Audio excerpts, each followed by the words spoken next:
Great flavor starts with a perfectly trimmed cut of meat. It's born from a well-balanced brine, one with real sugar.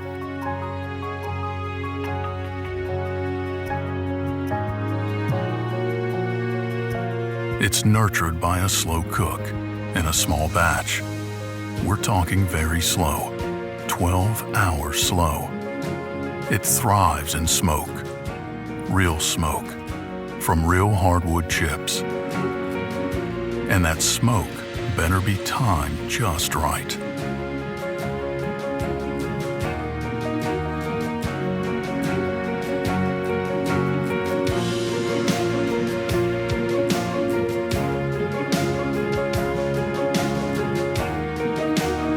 Flavor is an experience that comes from experience, 5 generations worth.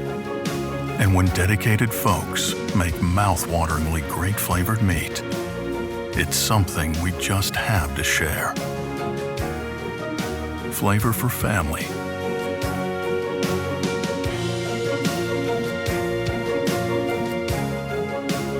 For friends.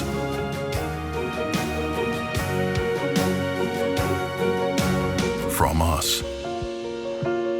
Frick's Quality Meats. Tastes good, right?